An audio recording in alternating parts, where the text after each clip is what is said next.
Hey, y'all. Happy Friday, everyone in Lukeman Nation.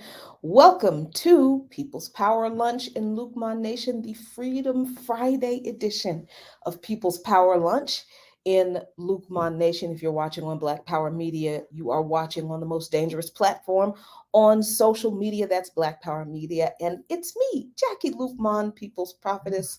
Welcome, welcome, welcome to another episode of People's Power Lunch. You all come on into the cafeteria, peruse the buffet, see what you want to enjoy, be orderly, be calm, say hey to your friends, find a nice table to come with your lunch if you've got your lunch, heat your lunch up, or you've got a nice salad, which I'm going to be starting to do very soon. Bring your lunch, and you know what? If you have some stuff to share with people, that would be cool too. Share. We're all sharing and caring here in Lukeman Nation, but do come into the cafeteria, for our lunchtime chit chat. I see folks. Our regular lunch crowd is here. Leah Boggs, Alice Marquez Perez, Big Teal, Pamela Jones, Ready Revolutionary One, Toby, Devin, Dean, Courtney, Peace, you all, Emma. How you doing? Yes, a side of mixed veggies. I'm big on the veggies, as you all should know by now. Um, BMBC 1310, hello, you made it on time indeed. My written voice piece, good to see you all. Hope you all are grabbing your friends and bringing your friends on into the lunchroom. I don't have an agenda today. I am not talking about anything in particular, anything serious. I just don't feel like it. This week has been pretty busy, pretty serious, and every once in a while, we should just hang out and shoot the shit. So that's what we're going to do today over our lunch. Miriam Francis, hey, good to see you. Oh, excuse me. I have been, before I go any further, let me get the housekeeping out of the way. Look, if you are watching on Black Power Media, I hope you are subscribed to Black Power Media. You can subscribe, you should subscribe. Click the notification bell so you can get all of the notifications for when anybody posts content on the channel. There is so much content, so much for everybody. Today's I Mix What I Like was really good. They usually are, but I tried to make an effort. I made an effort to watch live with our friend and comrade Ricky Ryan, talking about HBCUs with Jared Ball and um, uh, uh, Lord have mercy. And his guest, whose name I'm completely blanking on, but it'll come to me in like 20 minutes after my synapses have calmed down. That's it gets like that. It's the middle aged, too much stuff going on your brain type of thing. Because it's 105 now, and I'm already planning what kind of frolicking I'm gonna do at 4:05 when the live hour from by any means necessary is over at 4 o'clock. Geechee, y'all. Goodness Lord, I'm still don't charge that one to my heart, Geechee. You know that I love you. It's the synapses, just doing all kinds of stuff, trying to get into trouble later on today on a really beautiful day. So more of the lunch crowd have come along. J40 Blaze, AG, what's up? Good to see you, Kamari. Dream Child, good to see you. Glad you could make it. Yeah. So okay, yeah, I don't have any agenda today. I don't really want to talk about anything serious, to be honest with you. Lisa Catlet, what's going on? So, since this is Freedom Friday, and I'm not really interested, or at least I didn't plan to talk about anything really, really serious. Um, you can ask me questions that perhaps I might answer. Some of them, maybe. But just want to hang out. Norman Dean Murphy, good Friday for lunch. Indeed, it is. Who here, Sugar Booger 7, hey, what's going on? Who here watches P Valley? Am I the only one who watches P Valley on Stars? Let me know if you watch P Valley. I really love this show. It is, I do watch a lot of television. Excuse me, and I'm very careful. Peace, Monty now. S. Posey, what's going on? Um, I do watch a lot of television because of the fact that I do what I do for a living here by any means necessary. I mean, it's pretty serious work, and I always have to be um, reading the news, keeping abreast on current events in organizing and international events and foreign policy, and that stuff is heavy all the time. So when I go home, especially since I've been trying to take better care of my health, I've committed myself to um, not doing as much of that at home. Like after 6 o'clock, unless I have a meeting for church stuff, I don't do anything. I try my best to um just really kind of decompress. So I do watch a lot of television. And if you remember me and Mr. Lukman, we loved our TV series. That man loved himself some Sopranos. And he made me watch every single episode of every single season of that damn show. So now I know more about the Sopranos than I ever wanted to know. I cannot say that it is my favorite show, but it sure as hell was his, along with The Wire. Um, and we would, of course, as we were watching it for the entertainment value, because we are very politically inclined, um, would always pick up on the political stuff, right? Um, but P Valley is one of those shows that is really entertaining. And I gotta tell you, I have never been like down on exotic dancers and strippers and professional dancers or whatever. It's a job, it's a profession, but the physicality, yo, I'm sorry, man. I just in anybody who continues to disparage exotic dancers, especially the pole specialists, these pole gymnasts that these ladies come on. It is sometimes I'm just like I just be watching for the moves. Seriously, just be watching for the athleticism. Um, but the storylines are great. Yeah, it's very soap opera-ish, that it's very like, uh uh the drama and backstabbing, but I do love that it not only elevates the Black queer experience in life, but it's just like, look, these are people and they live and love and hurt and struggle just like everybody else does. And everybody is oppressed under capitalism, trying to make it, even though, of course, they're not, you know, criticizing capitalism in this joint. But it just really, I love this show because it is it is complex, but I'm not sure that it intends to be complex. It's just good.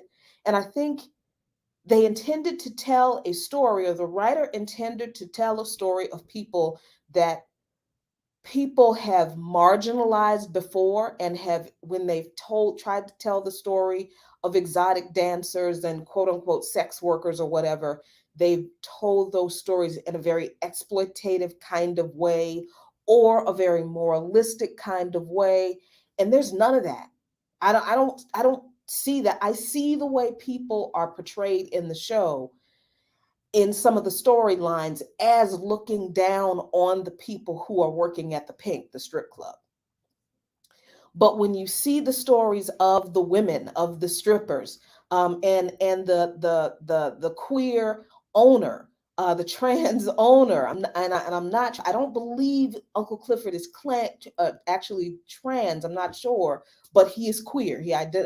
They identify as queer, and the love story between Uncle Clifford and Little Murder, and then the tortured romance, but also brotherly love that Little Murder had for Big Teal when Big Teal was in prison. I mean, it's just yesterday's episode, which it was actually last week, but I watched it last night, and man, I love, I mean, when a show is good and it brings me to tears, because I'm cynical as hell. I'm just, and I understand these people are actors and actresses and these stories are not actually happening, but I think they do such a good job at portraying these people as human beings and not as stereotypes of, gangsters and thugs and hood rats and strippers and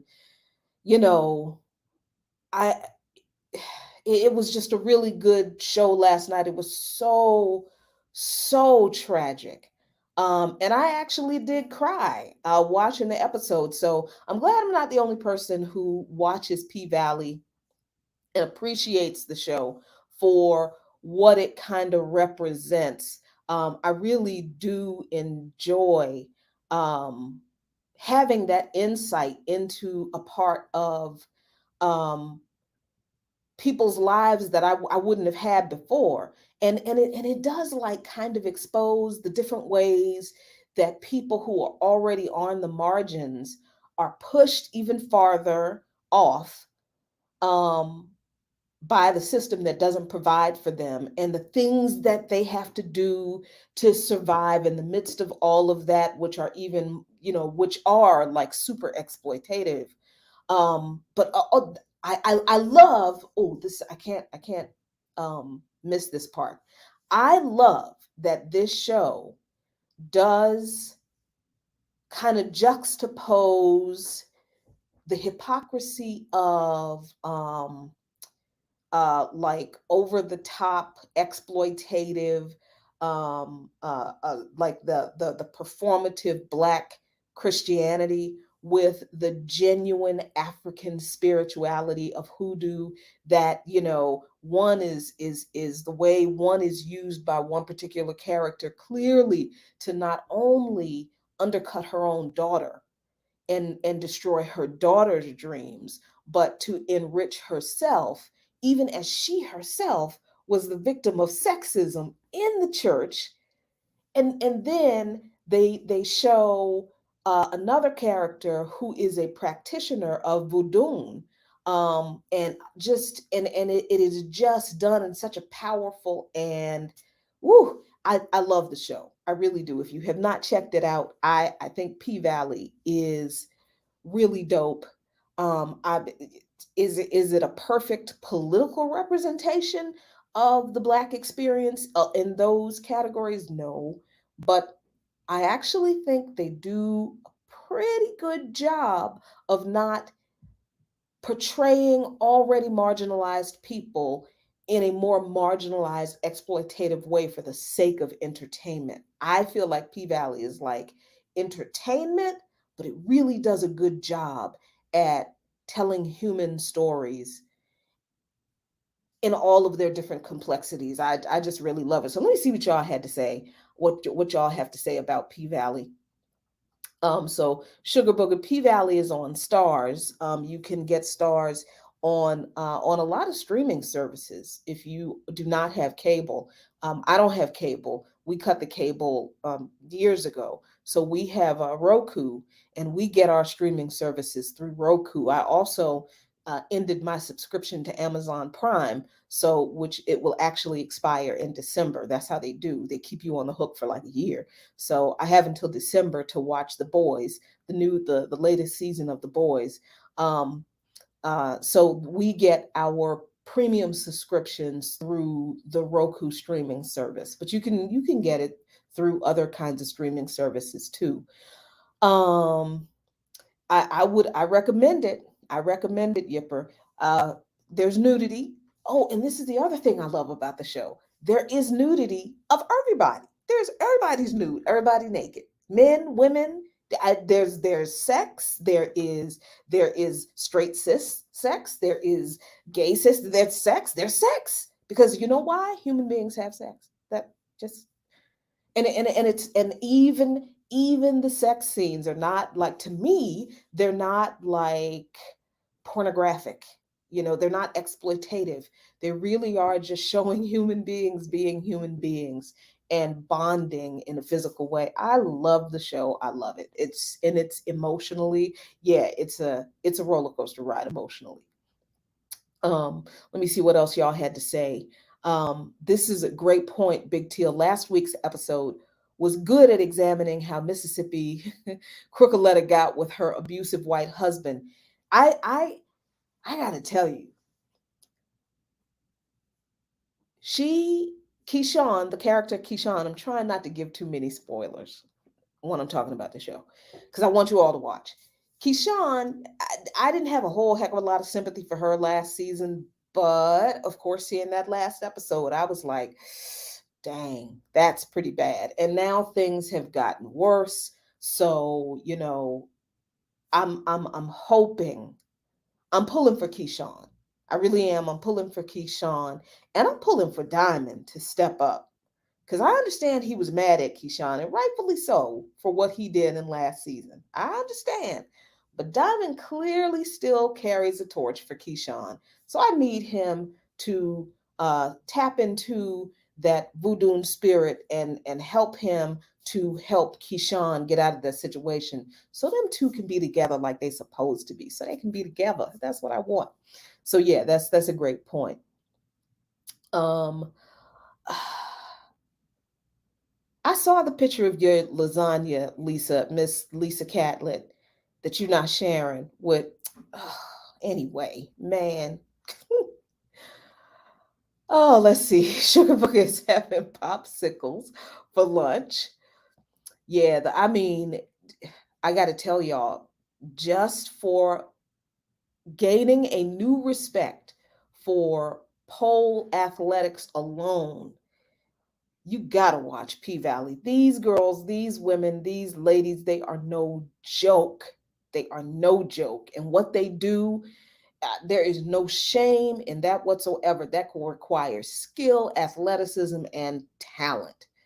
All right, so that's my word on P Valley. So Forrest Hinton asked a question. Let me see if I can go up here and find it. Yes, Forrest asked, how's my garden doing? Thank you so much for asking, Forrest. My garden is doing really, really well. Um, Last year, obviously, I was not in any kind of frame of mind to really clean up last year's garden. So I didn't. And the tomato plants, I kind of let them, the tomato and the jelly melon plants. Um, I kind of let them, wither, and I didn't entirely clean up the seeds. So the tomato seeds that I left when I finally did prep the plots for this year in the front yard, the Revolutionary Community Garden, the tomato seeds that I left propagated on their own. I have to take pictures of my recent garden, and maybe I have some. Let me look. But the tomato seeds that I left that I didn't clean up because I was lazy as hell, when I finally decided to go ahead and do the garden, they have produced. Oh, I do have pictures. Um, they have produced, and this was actually a few weeks ago, really big, impressive, lots and lots of delicious looking tomato plants. And these are, so this is, and yes, this is my new BPM shirt that I completely forgot to take the tag off of when I got it, because I was gardening that day and I needed a shirt that wasn't dark to be out in the sun with for a couple of hours. And I opened my package that came in the mail, and look, there was my BPM shirt. And I didn't even really look at it and didn't notice that I had not taken the tag off when I taken that picture. But yeah, so that's our BPM merch. But this is my so I've got these are giant Japanese mustard greens. They're delicious, and I got some collard greens in the middle there. And there is a couple of large Paul Robeson tomato plants that are in between those two plants.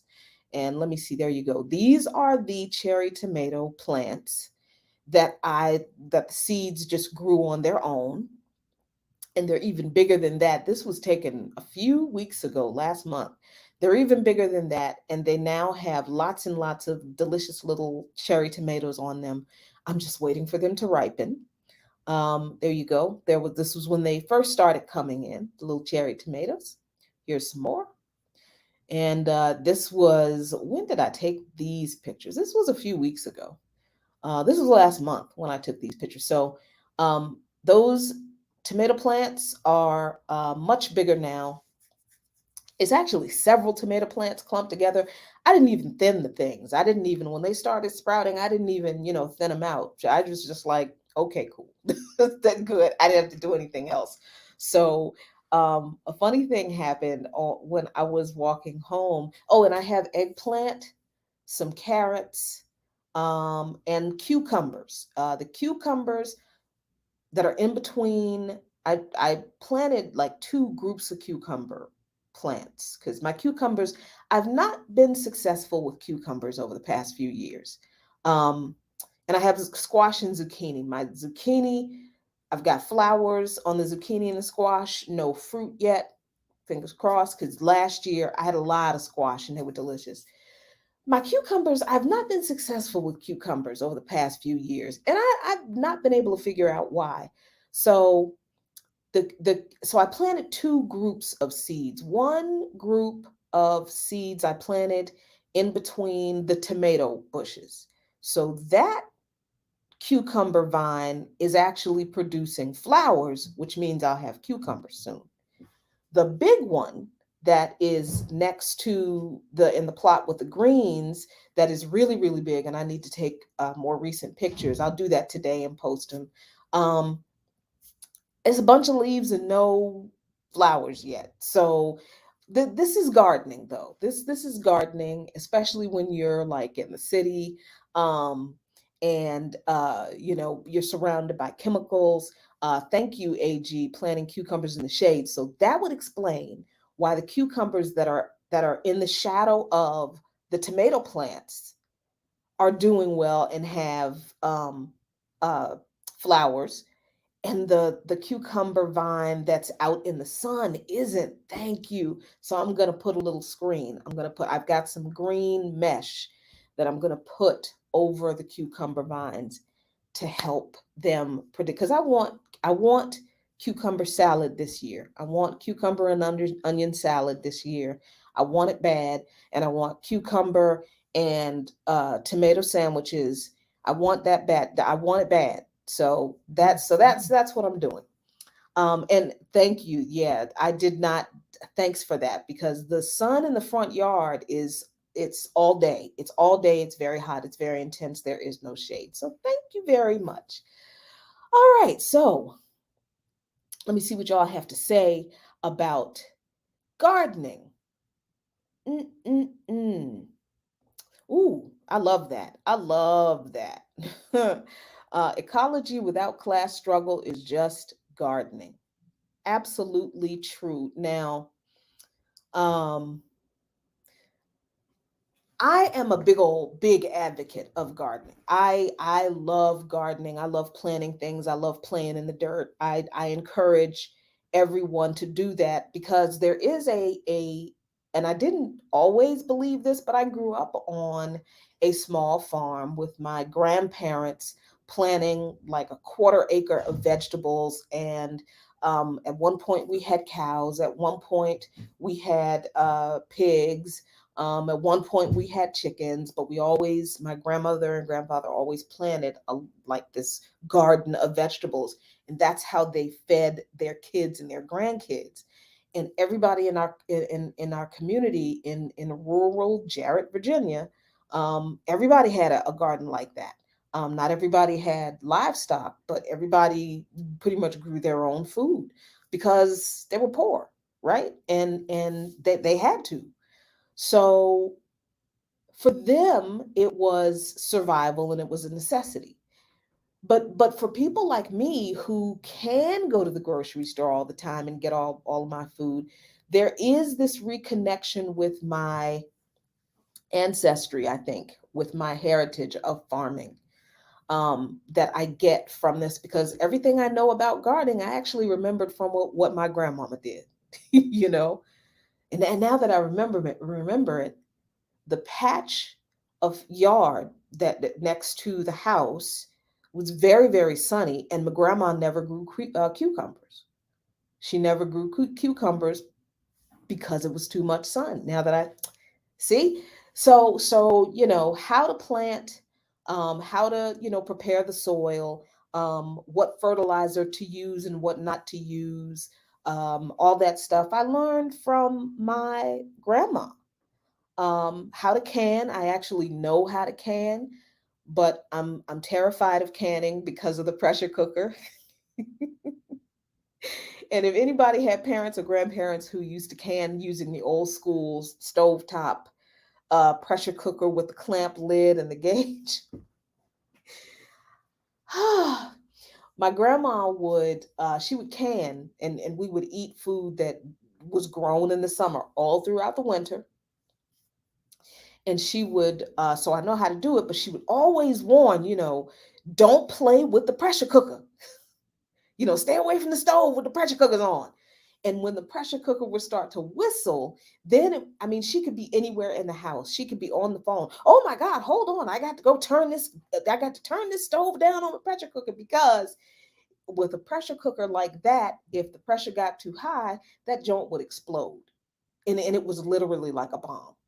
Right. So that instilled this terror of the pressure cooker in me at a very early age. But pressure cookers are digital now, and you can set them and put them on the stove, do their thing and let it, forget it, and perfectly safe. One of these days I'm gonna get around to getting into canning. But that, there is that connection with my ancestors, that I get from gardening. My dad loves flowers. He loves to plant flowers. He doesn't garden, with vegetables, but he loves to plant flowers. So I get that from him too. My mom loved flowers. She loved, she loved houseplants. She had a million houseplants. So I'm getting better with that too. But there's also the therapeutic value, being out in the elements, communing with the elements, getting the vitamin D, the natural way that I need, that most of us melanated people lack enough of because of where our ancestors were brought to. All of that, the psychological effects of digging in the dirt and getting dirty, and planting something, watching it grow, and then being able to use it to sustain you. That there's something, yeah, that all of that is good. But even I understand that you need resources to be able to do those things, right? So like gardening, outside of a serious engaged class struggle to redistribute resources so everyone not only has access to resources to be able to do these things, but also so that everyone has clean air, water, and fresh food to eat, even if they don't want to garden. I agree, Comrade Kwame, ecology in any form without class struggle, it's just personal gardening for pleasure. Um, and so I really appreciate you sharing that. Oh, Sue. Oh, let's see. Let's see. What else have you all said about the gardening, or what else have you said? Uh, mm, mm, mm. Thanks, Pamela. Pamela said my garden inspires her. I find solace and peace in the garden, and know that plant life have much to teach us humans. That's true. I was sitting on the phone in my kitchen, um, the other day, and one of my neighbors had come and cut down my crepe myrtle bushes in the front of the house because they had grown up to over 6 feet tall and taken over. Crepe myrtle bushes will do that if you let them. So you have to trim them back down pretty regularly. Um, and a hummingbird just came and hung out in the bush, and I was able to see the hummingbird because the bushes were cut down. It was beautiful green little hummingbird. And when the crepe myrtle blooms, I can see the bees. that are pollinating, carrying the pollen from the crepe myrtle flowers to my garden in front. It's fantastic. I love it. I love it so, so much. I don't know who calling me, but I don't care. Let's see. So let me see what else you all have asked. Let me go up. Miriam Francis said, I can't see below your shoulders, but they are looking pretty slim. Are you losing weight with all your this rice and walking?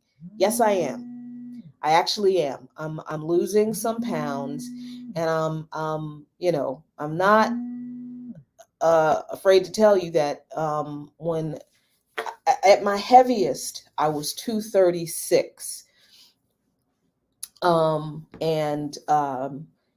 that was like right before Abdus passed away, and we were both like working on our weight. And then since then, I have gotten down to 214 now. So I don't have a particular goal weight. I'm really just focusing on consistency, and being healthier, because I have found, I don't know about anybody else, but for me, I found that when I focus on like I need to get down to a particular weight, I obsess about that weight. And even though I do weigh myself every day because I have to check in my vitals, my blood pressure and my heart rate and my weight with my doctor, um, I'm not like obsessed about, oh, I didn't lose any weight today, or I didn't lose any weight. I don't care. I am happy that I am consistently at least 5 days a week walking 40 minutes or more at a pretty good clip. Some days I walk pretty fast. Some days it's not that fast at all. Like today was a not fast at all day. Um, and I'm happy that I'm consistently doing that. That I'm consistently eating very well and being really, really happy with what I'm eating and looking forward to eating. That's the other thing about intentionally trying to lose weight, going on a diet. You get pissed off at the stuff you have to eat, or technically, specifically, I get pissed off at the stuff I can't eat, right? So, um, I've been really happy that I've been consistently being able to enjoy eating rice every day, and having a lot of vegetables because I love vegetables anyway. I had cut down on meat when I was diagnosed with chronic kidney disease last year, so I wasn't eating a lot of meat anyway, since last year. And I haven't had any meat probably in a month. Um, I don't miss it. I'm not gonna sit here and tell people what they should and should not eat. I don't. That's not me. I don't do that. But I am happy that I actually look forward to meals. I look forward to meals because I ain't gonna lie. I like to eat, and excuse me, I like to eat. I like to eat good food. Um, I'm not going to eat stuff that I don't like. So unless somebody can really convincingly make a tofu that is, banging, smashing, delicious, I'm probably never going to eat it. Yes, I've had tofu.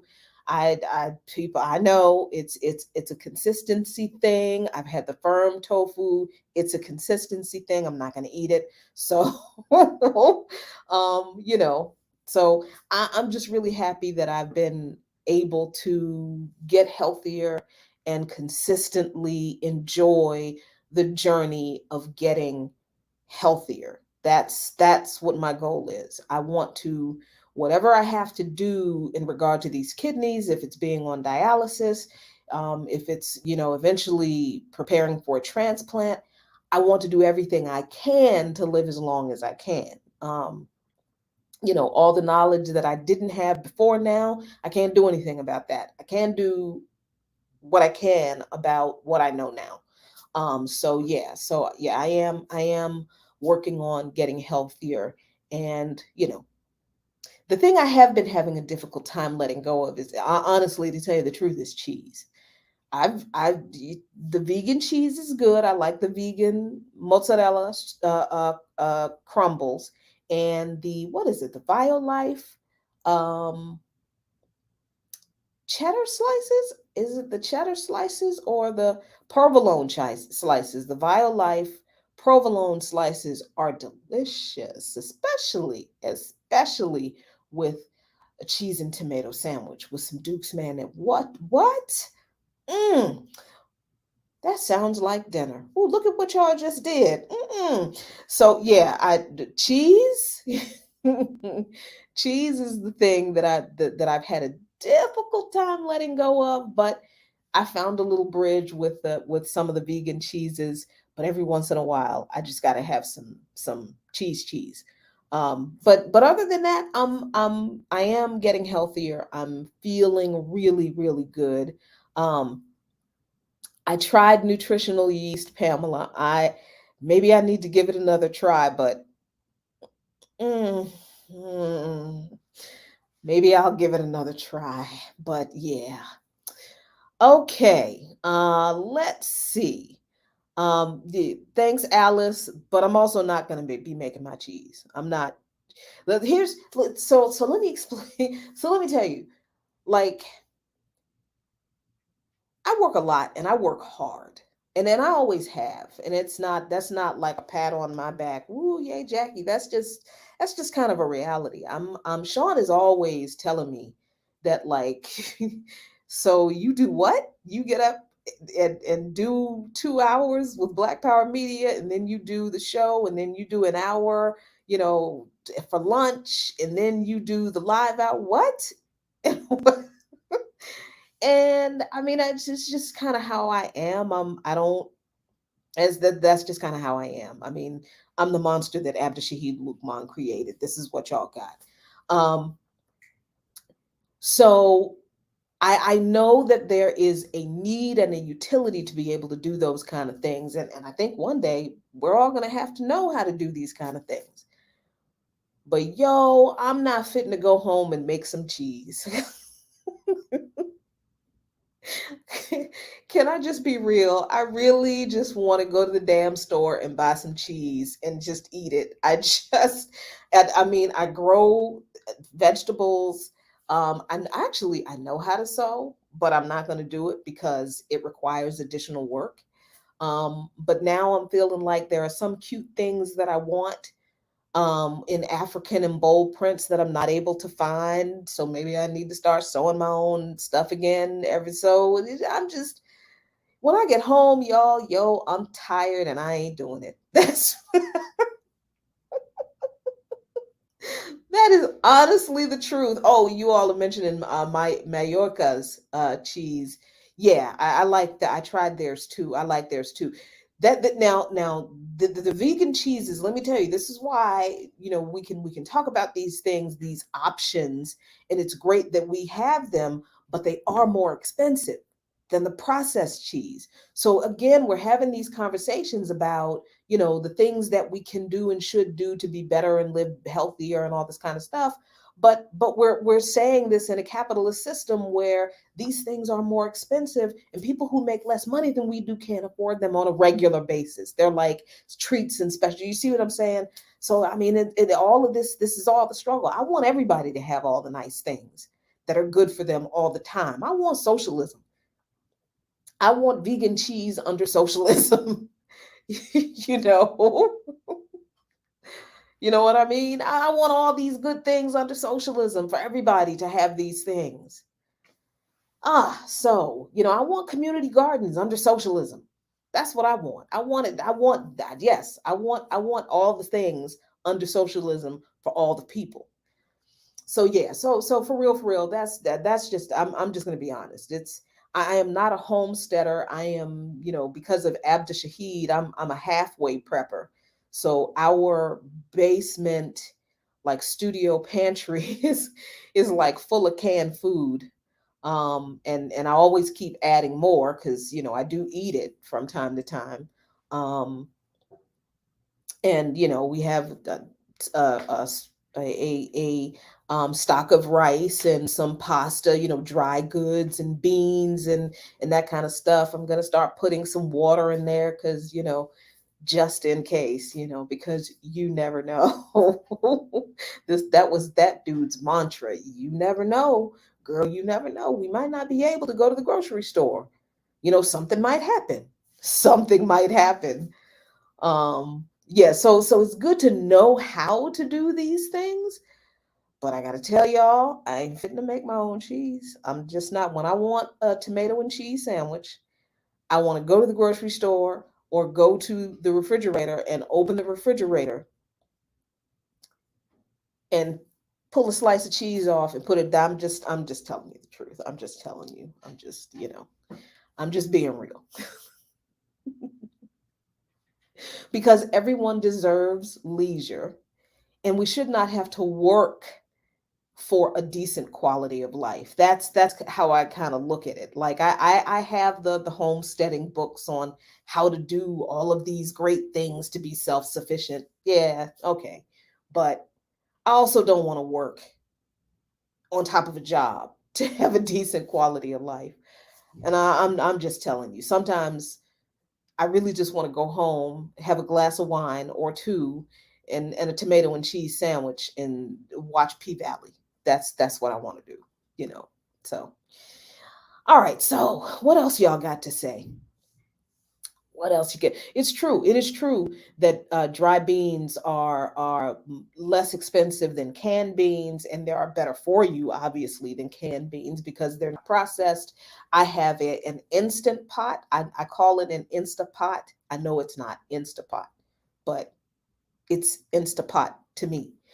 Um, so I do cook a big batch of beans and freeze them. I have to clean out the freezer now with all of the stuff that's at the bottom, the old stuff, which is a lot of meat that I bought because me and Mr. Lukman were carnivores, and that dude loved his pork chops. He loved his pork chops. Um, so there's some meat I've got to do something with in there, and or maybe I just need to buy a bigger freezer. Hmm. Anyway, yeah. So yeah, I do that too. That's the great thing about the Instapot. You put stuff in there, you press the button to time it, you walk away. That's how I make my rice for the week. Like tomorrow, or actually I have enough rice for 2 days. So Sunday, I'm gonna make another batch of rice in the Instapot for the whole next week. Yeah, so hmm. All right. So what else? Let me see what else y'all are saying. What else y'all got to say? Okay, so here's the thing, and I okay, I said I didn't want to do serious conversation today, but I think I have to. Here's the thing, the issue I have. Um, with these kinds of comments. Eating healthy is simple. One must make it a priority.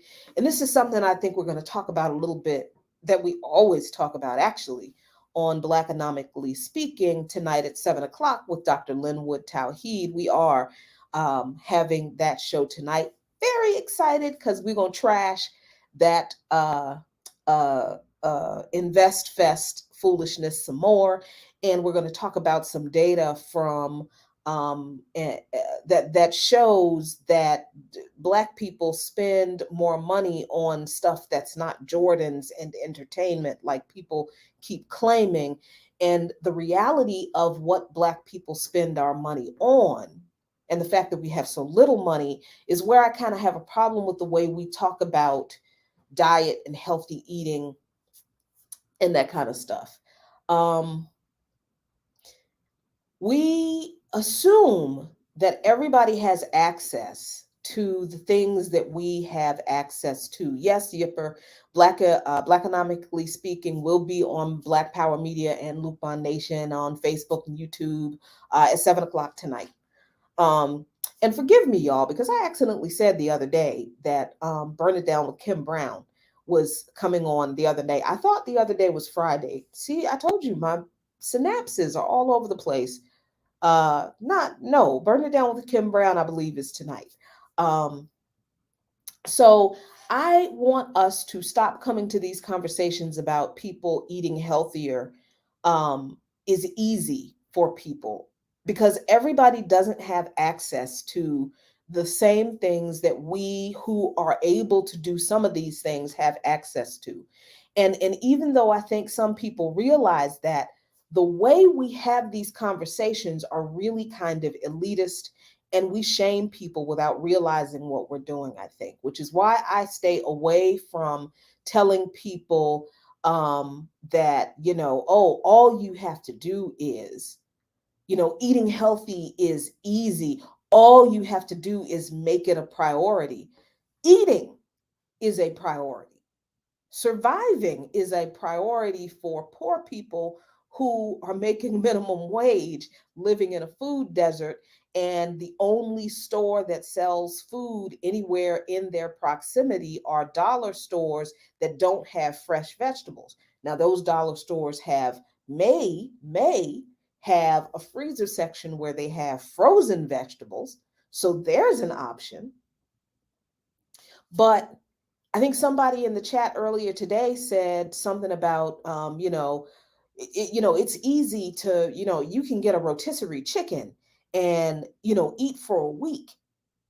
Well, not everybody has access to a grocery store where they can walk in and buy. Yes, a rotisserie chicken is like $5 in a lot of places. They've been around for a long time, and it is a good deal of a rotisserie chicken. And you can have chicken one night, chicken sandwich the next day, chicken salad for a couple of nights, and use the leftovers to make chicken soup. And that's, all right, food for one person, maybe two for a week, maybe half a week.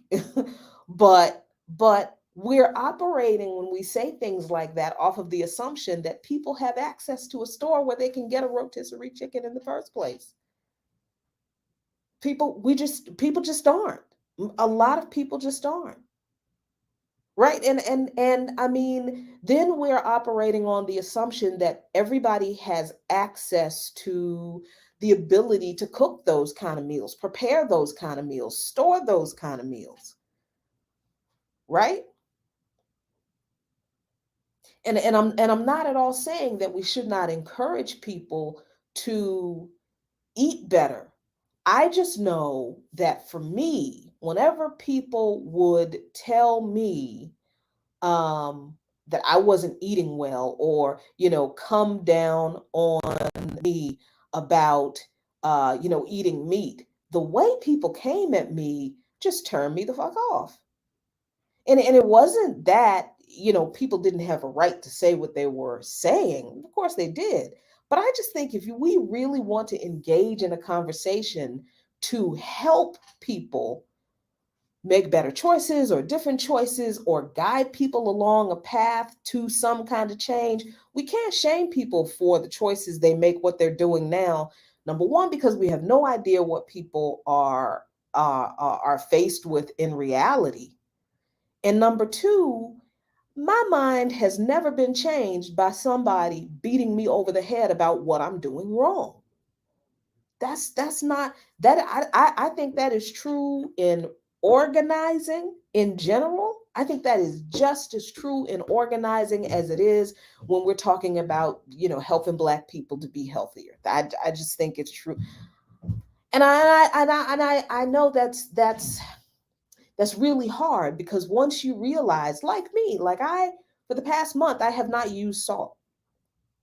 And I'm low key mad at myself, because even though I had stopped using table salt, I would do things like make the excuse of seasoning things with like salad dressings that are tangy, because I like that tangy taste. And then I stopped using those, and I realized, damn, all I had to do was not use this stuff, and food is still delicious. But whenever people would try to tell me those things, they would never say, they would never come to me in a helpful, kind, respectful kind of way. It was always, well, your problem is you eat too much salt, and your problem is people. It's the attitude that people have. People make better choices and find out that, hey, this is pretty good, and it's working for me, and it's healthy. And instead of encouraging people with how good they feel because of how it worked for them, they become evangelists. and they become spreading the gospel of you do what I do or else you're an idiot. And y'all, that doesn't work with religion, that doesn't work with smoking, that doesn't work with losing weight, that don't work with changing people's diet, that doesn't work with causing, getting people to radicalizing people to socialism. Beating people over the head for their choices doesn't work. And not recognizing that we're all not in the same place to have the same access to all the things, not incorporating that into every aspect of our conversation with other people about things. That's not it, y'all. It just really isn't. So mm, I mean, you know I just think it's really cool that I have discovered that, wow, I really do not have to use salty anything, and food is delicious and I love it, and I'm eating and I'm happy about eating.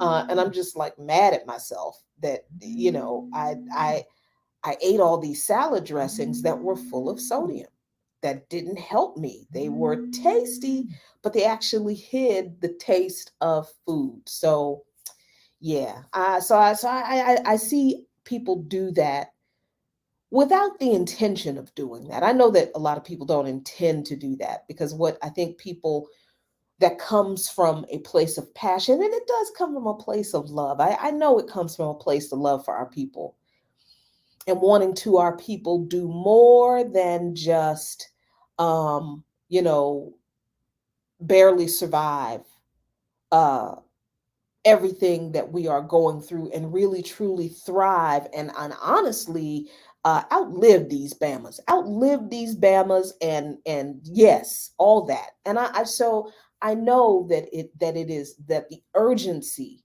for us to do better um, is there, but I just think we need to tweak our approach, because if it's coming from love, then love is what people should hear come from us when we have these conversations, not condemnation. So that's my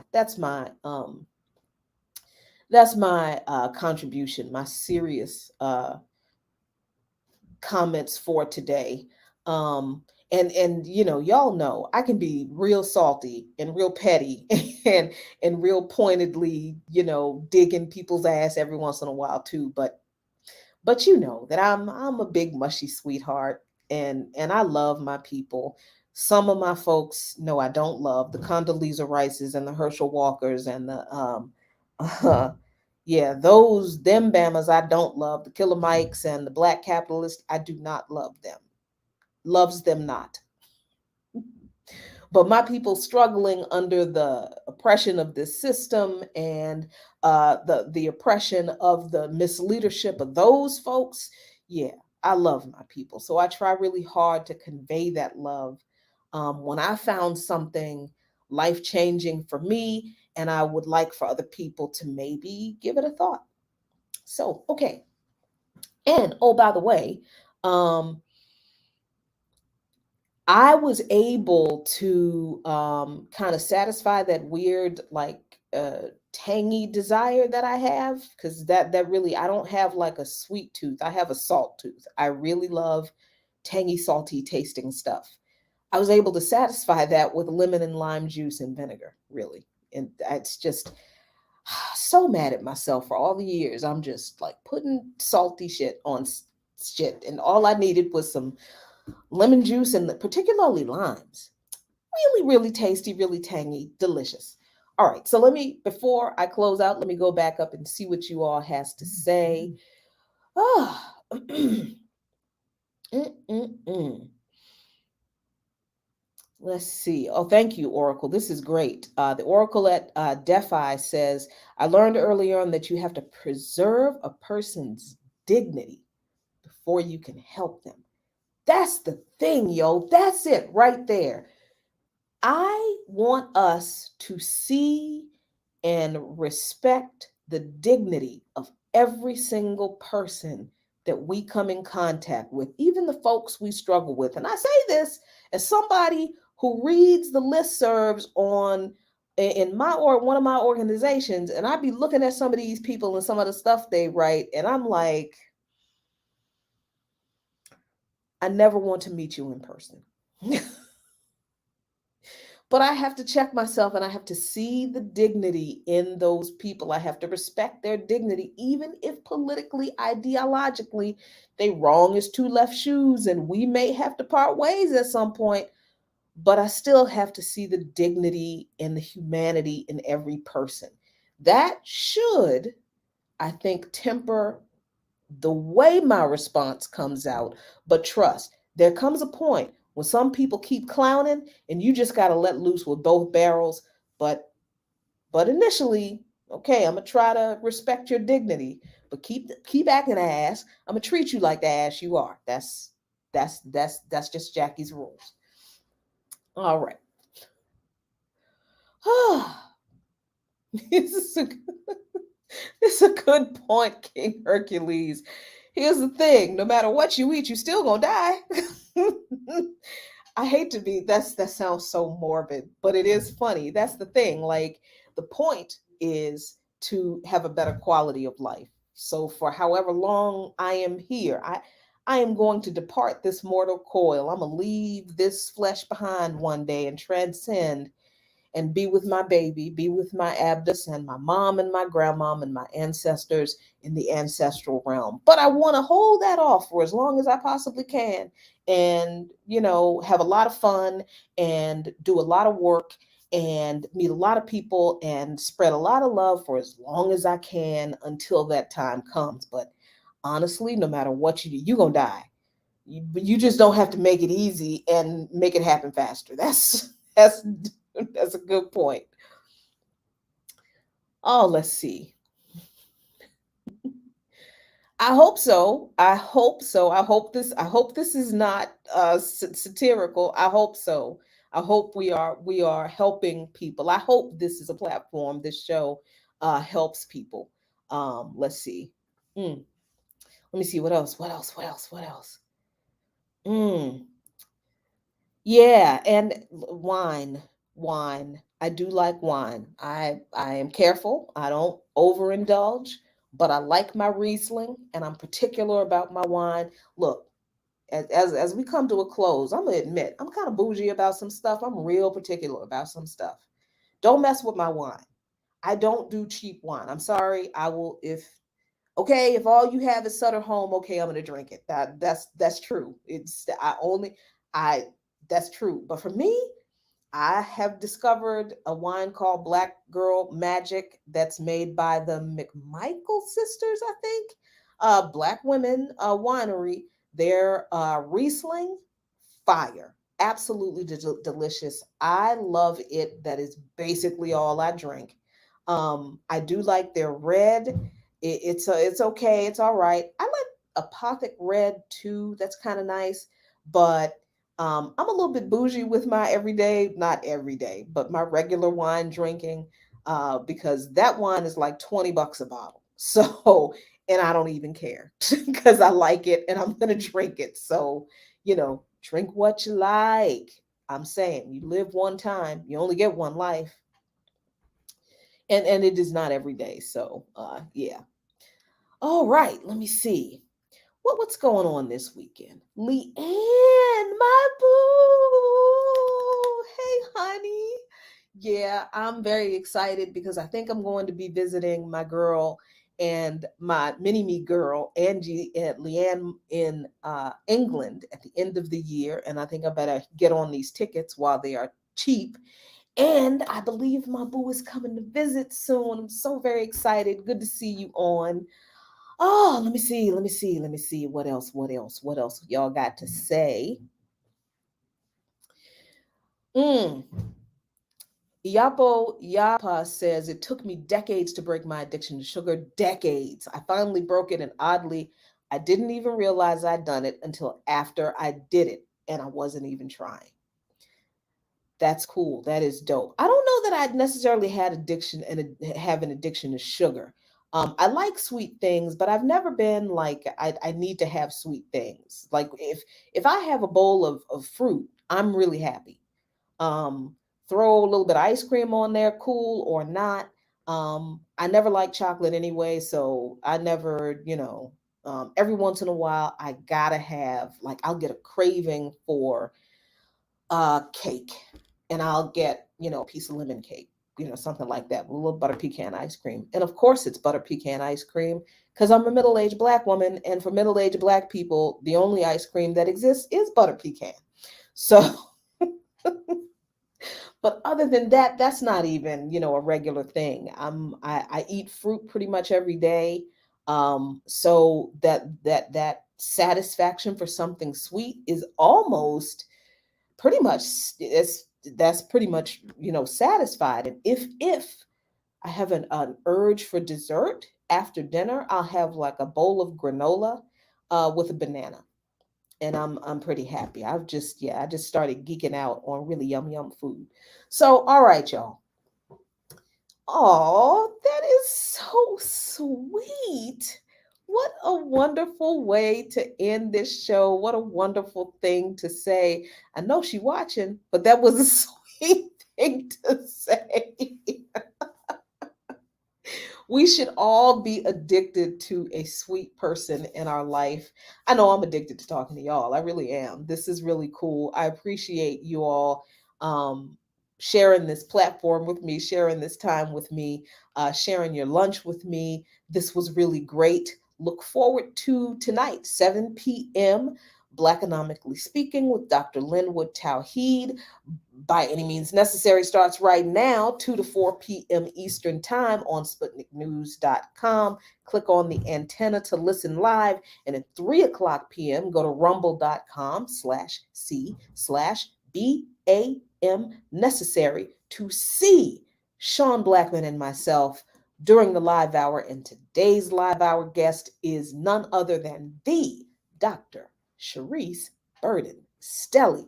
Until 7 o'clock p.m. and until next time, the next People's Power Lunch, I give you all peace in all areas of your life, and a luta continua, the struggle continues, but Victoria Acerta, victory is certain. Peace, people.